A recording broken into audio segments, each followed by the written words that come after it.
মান সামা রমাজানা ওয়া আতবাহু সিত্তান মিন শাওয়াল কানা কাসিয়ামি দাহরে। কেউ যদি রমজানের সিয়াম থাকে আর মুহররমের শাওয়ালের 6টা সিয়াম থাকে, রমজানের সাথে সাথে 6টাকে লাগিয়ে নেই শাওয়ালের 6টা আর রমজান, তাহলে সে সারা বছর সিয়াম পালনের নেকি পাবে। এটা সহজ, ওই 6 আর রমজান এ হলো সারা বছর। এটা একটু ভারী, প্রত্যেক মাসে 3 দিন, প্রত্যেক মাসে 3 দিন, প্রত্যেক মাসে 3 দিন, আর হলো রমজান, এ হলো সারা বছর। এটা ভারী একটু, এটা একেবারেই সহজ। শাওয়ালের 6টা আর রমজান, শাওয়ালের 6টা আর রমজান, কোনো মতেই ছাড়া হবে না। হয় শুক্রবার থেকে শুরু করেছেন, আর না হলে কাল থেকে শুরু করবেন ইনশাআল্লাহ। ইনশাআল্লাহ ইনশাআল্লাহ মতো ভয় পাচ্ছেন কেন?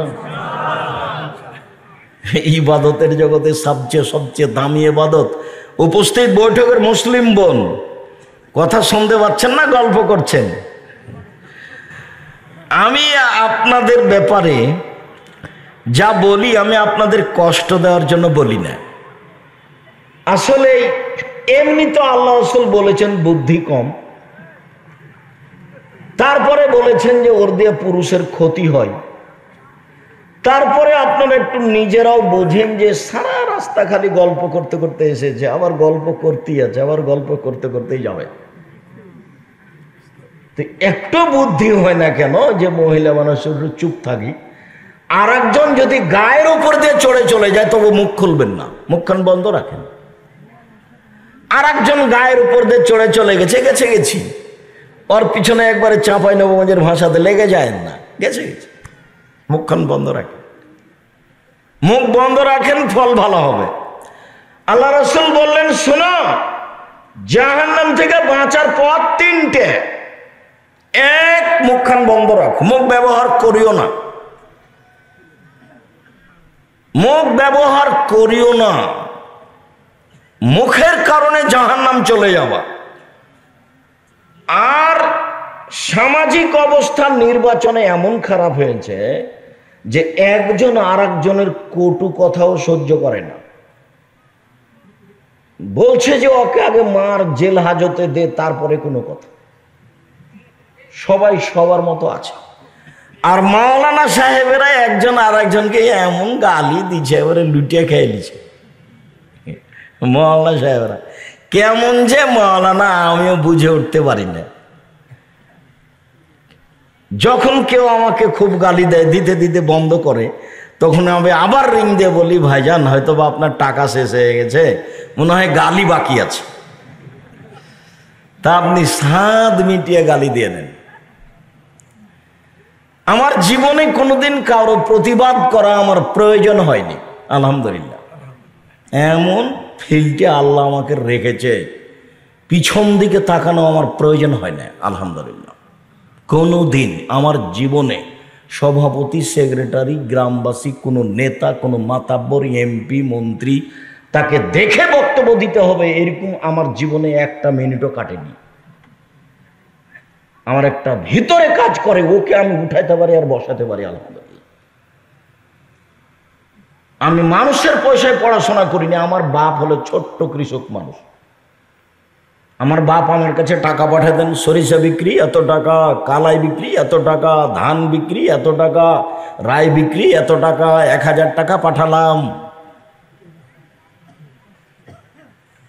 তো 7-8 দিন যাবত আমার ঘুম হতো না, আমার এইটা নিয়ে চিন্তা হতো। আমার আব্বা 1000 টাকা পাঠাতে অনেক কষ্ট পেয়েছে।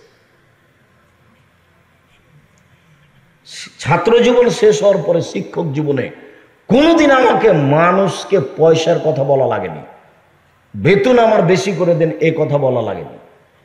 আমিও মানুষের অধীনে শিক্ষক থেকেছি অনেক দিন। 18 আর 8 কত হচ্ছে? 26 বছর। 26 বছরে আমি কাউকে কোনোদিন বলিনি আমার বেতন বাড়িয়ে দিতে বা আমার বেতন লাগবে, বেতন আমার লাগবে, এই কথাটা আমার বলার পরিবেশ আসেনি। আল্লাহ আমাকে এমন ভালো রেখেছেন, আলহামদুলিল্লাহ। আরে এখন তো দায়িত্ব পালন করি। জামিয়া সালাফে প্রতি মাসে বেতন লাগে 32 লক্ষ। রামাজান মাসে লাগে 48 লক্ষ, আর কুরবানির মাসে লাগে 48 লক্ষ। জামিয়া সালাফিয়ার ছাত্রছাত্রী প্রায় 5000, দুই একটা নয়। জামিয়া সালাফিয়ার শিক্ষক শিক্ষিকা 300 জন। তার ইন্ডিয়ান শিক্ষক আছেন, মদিনা বিশ্ববিদ্যালয় থেকে শিক্ষক আছেন, একবারে ডাইরেক্ট সরাসরি মদিনা বিশ্ববিদ্যালয়ের প্রফেসর। এখন আপনাদের জামিয়া সালাফিয়া ডাঙ্গিপাড়ায় আছে। রমজানের কিছুদিন পরে আরো 4-5 জন আসবেন শিক্ষকতা করার জন্য ইনশাআল্লাহ। সম্মানিত দিনী ভাই বোন, জাতির কাছে এরকম কোনো প্রতিষ্ঠান, আল্লাহর কাছে এরকম কোনো প্রতিষ্ঠান দাবি করিনি যে কারো কাছে মুখাপেক্ষী থাকতে হবে। এইটা চাচ্ছি, তোমার তো রহমতের অভাব নেই, সারা দুনিয়ার মানুষ এখানে আসবে, এটা করে দাও। এটা তুমি পারো না? তুমি তো পারো, ও পারে না করতে? ও আলা করলে শাহিন কাদির সব কিছু করতে পারে। আমার মতো নিঃস্ব মানুষের অবস্থা যদি এরকম করতে পারে, তা তো সবই পারে, আরো সব কিছুই পারে। ও আলা করলে শাহিন কাদির, তিনি সর্বশক্তিমান। সম্মানিত দিনী ভাই বোন, বলছিলাম আপনি একজন মহিলা মানুষ, মুখখান বন্ধ রাখেন। আপনার সাথে জরুরি একটা কথা আছে, সেইটা আমি বলে নিয়ে একটু আগাই। তো তার আগে আপনাকেও বলি, আপনি কাল থেকে শাওয়ালের সিয়াম শুরু করবেন। আর ওই কথা ঠিক নয়, কে নাকি বলেছে, মহিলা বৈঠকে বলেছে, বুবু তোমার হায়েজের কারণে যে রোজা ছুটে গেছে বুবু, সেগুলো তুমি আগে করিও, তারপরে সওয়াল করিও। কেন? সওয়াল হলো নফল, আর ছুটে গেছে ওগুলো ফরজ। তো ছুটে গেছে এগুলো ফরজ, তো ওইটা তো আল্লাহ রাসূল অনুমতি দিয়েছেন, জীবনে কোনোদিন করলেও হবে। 11 মাস পর নেন, 20 মাস পর নেন, 2 বছর পর যদি না করতে পারে আল্লাহ মাফ করে দিবেন। তো সওয়ালে ওই সাইডে ঢুকলো কেন? সওয়ালেরটা আগে করতে হবে, তারপর হাইজের কারণে যেটা ছুটে গেছে সেটা পরে করবে। এটা 6টা আগে হয়ে যাক, তারপরে।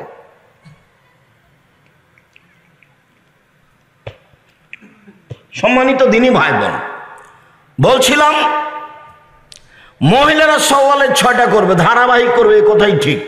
না পারে সেটা ভিন্ন কথা। ছেড়ে ছেড়ে করতে হবে, একটা নিয়ম বানিয়েছে, এটা নগদ মিথ্যা, এবারে ডাকা মিথ্যা।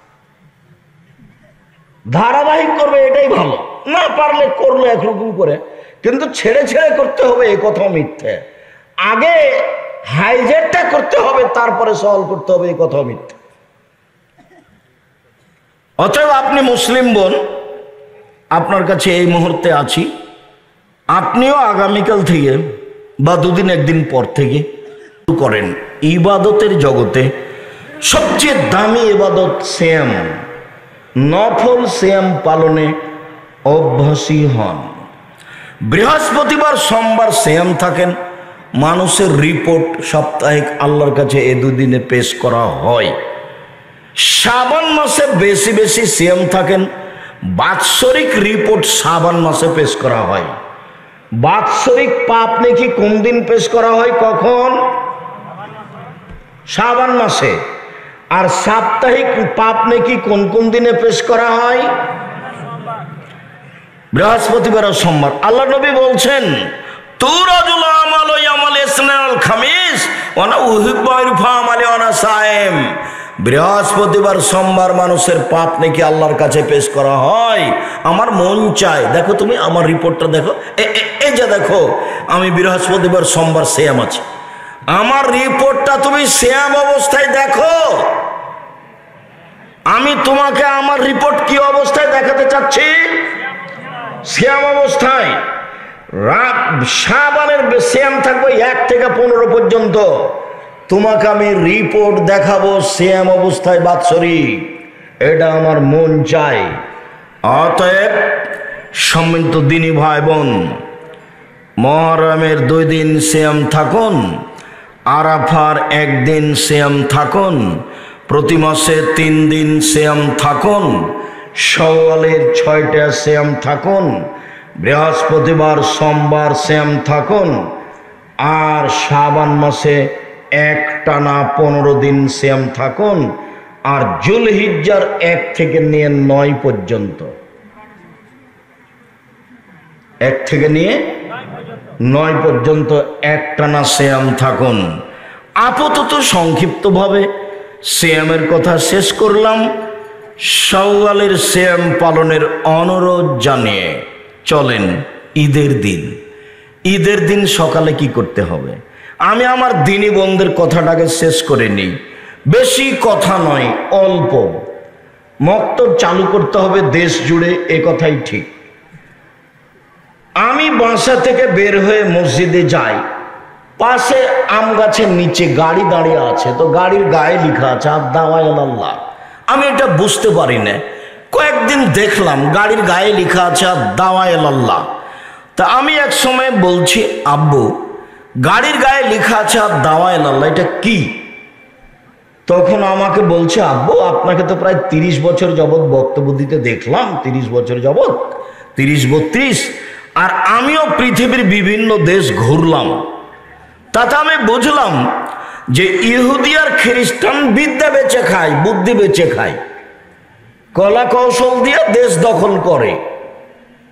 সারা ভারত, বাংলাদেশ, পাকিস্তান দখল করেছে, ভালো কিছু নিয়ে চলে গেছে। তো ওরা বিদ্যার বুদ্ধি বিক্রি করে খায়। পদ্মা সেতু বানালো, ওরা হলো ইঞ্জিনিয়ার আর আমরা হলাম কামলা। পদ্মা সেতু বানালো, ওরা হলো ইঞ্জিনিয়ার, আমরা হলাম কামলা। তো ওরা যে ইহুদি খ্রিস্টান বিদ্যার বুদ্ধি বেচে খায়, এইটা জানাবো কিভাবে? এইটা জানানোর জন্য চিন্তা ভাবনা করে সিদ্ধান্ত নিয়েছি, দেশ জুড়ে মক্তব চালু করব।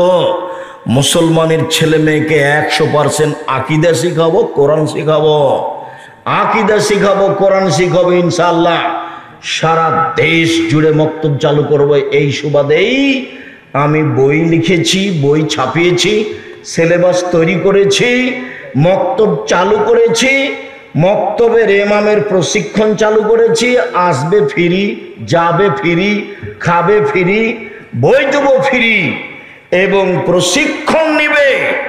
এই প্রশিক্ষণের মাধ্যমে দেশ জুড়ে মক্তব চালু করবে, আকিদা সংশোধন করবে, ইহুদি কারা খ্রিস্টান কারা, এবং কোরআন মাজিদ পড়তে শিখবে মুসলমানের ছেলে 100%, মিয়া ফিল মিয়া, 100 থেকে 100 শিখতে হবে।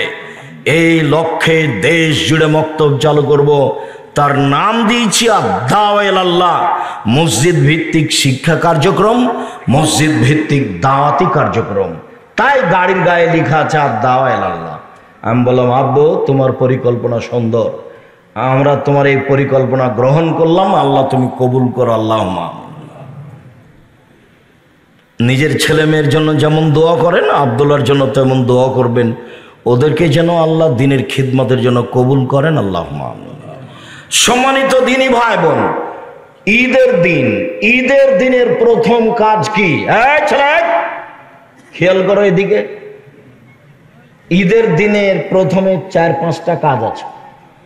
1 নম্বর কাজ হলো ফেতরা বের করা।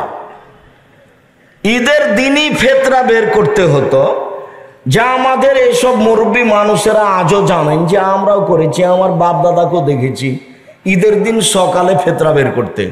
ওইটা কিভাবে 15 চলে গেল, 15 রমাজান চলে গেল, 27 রমাজান, আরো আগে চলে আসলো, আরো আগে হবে না, নিতান্তই 29 রমাজান বা 30 রমাজান, অন্যথায় ফজর সালাতের পরে ফেতরা বের করতে হবে। আব্দুল্লাহ ইবনে উমর বলেন, ঈদের দিনের প্রথম কাজ, আব্দুল্লাহ ইবনে উমর বলেন, ফারাজা রাসূলুল্লাহ সাল্লাল্লাহু আলাইহি সাল্লাম যাকাতাল ফিতরে সান মিন তামারিন ও সান মিন সাইরিন। আল্লাহর নবী ফিতরার যাকাত ফরজ করেছেন 1 সা খেজুর, 1 সা গম, আলাল আবদি ওয়াল হুররে, স্বাধীন পুরুষ নারীর উপর, ফকির মিসকিন সবার উপর, ভিক্ষুক ভিক্ষিকা সবার উপরে, আর স্বাধীন পুরুষ নারীর উপর, দাস দাসীর উপর, ছোট বড় সবার উপরে। ঈদের মাঠে যাওয়ার পূর্বে যার জন্ম হয়েছে তারও ফিতরা দিতে হবে।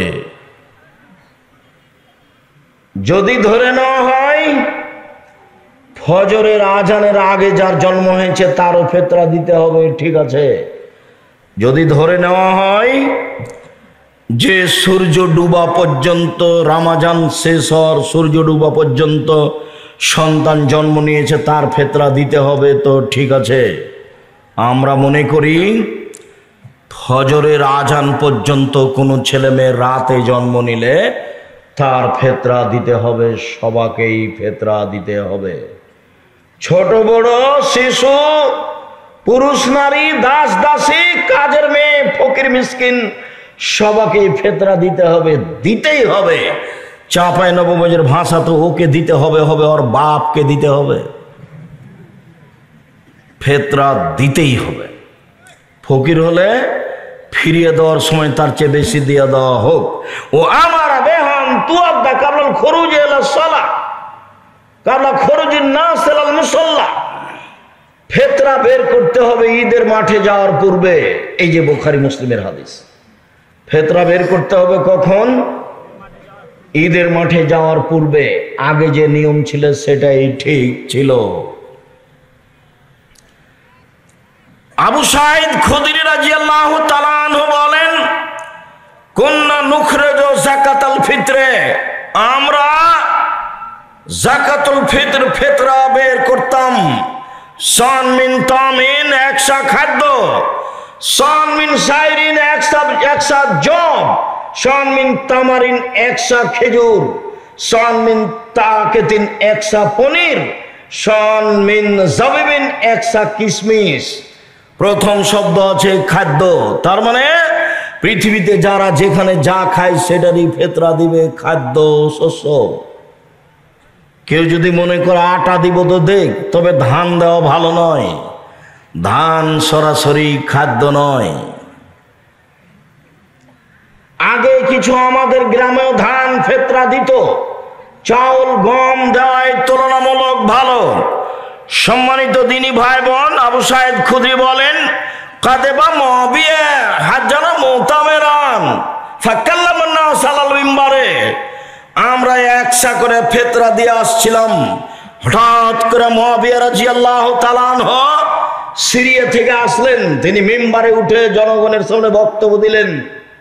ফাকাল্লামা ফিমা কালামান মান নাস, সেদিন তিনি মানুষের সামনে যা বলেছিলেন, মানুষের সামনে সেদিন বক্তব্যে তিনি বলেছেন, ইন্নী আরা, আমি মুআবিয়া মনে করি, আন্না শাইন মিন সামারাই শাম তাদেলো শান মিন তামারিন, সিরিয়ার অর্ধশা গম মদিনার একশা খেজুরের সমান।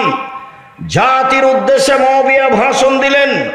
মুআবিয়া রাদিয়াল্লাহু তাআলা আনহু জাতির সামনে বললেন, জনগণ, আমি মনে করি সিরিয়ার অর্ধশা গম মদিনার একশা খেজুরের সমান। সিরিয়ার অর্ধশা গম মদিনার একশা খেজুরের সমান। এই কথা জনগণ গ্রহণ করলো। জনগণ অর্ধশা ফিতরা দিতে লাগলো। এই অর্ধশা গ্রহণ করলো ইরাকের মানুষ। ইরাকের মানুষ একশা সমান ধরলো 3.5 কেজি। আজও ইরাক থেকে একটা পরিমাপ পাত্র কিনে নিয়ে এসে চাউল মাপলে, গম মাপলে 3.5 কেজি, 3.25 কেজি ধরবে, এরকমই ঠিক। মদিনা থেকে একটা সা কিনে নিয়ে আসলে তাতে 2.5 কেজি ধরবে, বা 2 কেজি 400 গ্রাম ধরবে, বা একটু বেশিও ধরতে পারে, এ কথাই ঠিক।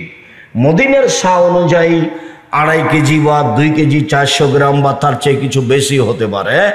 আর সিরিয়ার সা অনুযায়ী 3.5 কেজি হতে পারে। তারা মূল্য হিসাবে অর্ধেক সা নিল, আর বাকি মানুষেরা তা গ্রহণ করলো না। আবু সাঈদ খুদরি বললেন, আম্মানা, আমি আবু সাঈদ খুদরি বলছি, কুন্না নুখরিজু ফালা নাজালু কুল্লা ফালাম নাজাল নুখরিজু সান মিন তামারিন আলা আহাদি রাসূলিল্লাহ সাল্লাল্লাহু আলাইহি ওয়াসাল্লাম উখরিজুহু মাইস্ত। রাসূলের যুগে একশা শস্য ফিতরা বের করতাম। যতদিন বেঁচে থাকবো একসাই ফেতরা বের করব, কম করব না। কারা রাজুলুন মিনাল কওম, জনগণের একজন বলল, আবু সাইদ খুদরি, আওয়া কামহেনে মুদ্দানে মিন কামহিন, অর্ধশা গম দিলে হবে না? তখন আবু সাইদ খুদরি বললেন, অর্ধশা গম দিলে কেন হবে? তিলকা কিমাত মুআবিয়া, এটা হলো মুআবিয়ার মূল্য হিসাব, এইটা হলো মুআবিয়ার মূল্য হিসাব। লাখ বালোহা ওয়ালা মালোহা, মুআবিয়ার মূল্য হিসাব আমি কখনো গ্রহণ করব না, কখনো তা মানব না।